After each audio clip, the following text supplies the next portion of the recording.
KPCC president advocate Sunny Joseph എംഎൽഎക്ക് അടിമാലിയിൽ കോൺഗ്രസ് പ്രവർത്തകർ സ്വീകരണമൊരുക്കി. ബ്ലോക്ക് കോൺഗ്രസ് ഓഫീസിലായിരുന്നു സ്വീകരണ പരിപാടി സംഘടിപ്പിച്ചത്. സ്വീകരണ ചടങ്ങിന് കെപിസിസി പ്രസിഡന്റ് പ്രവർത്തകരോട് നന്ദി അറിയിച്ചു. നിരവധി പ്രവർത്തകർ ചടങ്ങിൽ പങ്കെടുത്തു.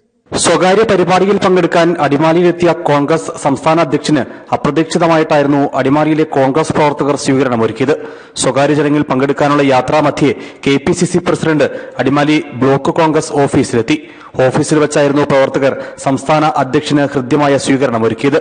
സ്വീകരണ ചടങ്ങിന് കെപിസിസി പ്രസിഡന്റ് പ്രവർത്തകരോട് നന്ദി അറിയിച്ചു. കോൺഗ്രസിന്റെ ഒരു ശക്തി കേന്ദ്രമാണ് എന്ന് വിളിച്ചറിയിക്കുന്ന തരത്തിലുള്ള വലിയൊരു സാന്നിധ്യമാണ്.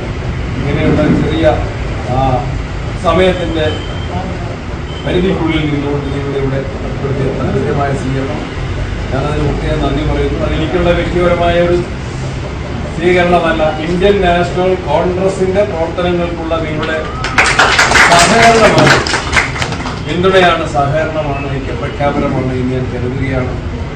കേരളം വളരെ നിർണായകമായ 2 തെരഞ്ഞെടുപ്പുകളിലേക്ക് കടക്കുകയാണ്. പഞ്ചായത്ത് ഇലക്ഷന്റെ വോട്ടർ പട്ടിക വർക്ക് ഏതാണ്ട് കേരളത്തിൽ നന്നായിട്ട് നടന്നു. ഡിസിസി പ്രസിഡന്റ് CP മാത്യു, മുൻ MLA AK മണിയടക്കം നിരവധി കോൺഗ്രസ് നേതാക്കൾ സ്വീകരണ ചടങ്ങിൽ പങ്കെടുത്തു. നിരവധി കോൺഗ്രസ് പ്രവർത്തകരും ചടങ്ങിന്റെ ഭാഗമായി. യൂത്ത് കോൺഗ്രസും മഹിളാ കോൺഗ്രസും അടക്കമുള്ള വിവിധ പോഷക സംഘടനാ ഭാരവാഹികളും സ്വീകരണ ചടങ്ങിൽ സംബന്ധിച്ചു. വരാൻ പോകുന്ന തദ്ദേശ നിയമസഭാ തെരഞ്ഞെടുപ്പുകളിൽ പ്രവർത്തന സജ്ജരാകാൻ KPCC പ്രസിഡന്റ് പ്രവർത്തകർക്ക് നിർദ്ദേശം നൽകി. News bureau, Adimali.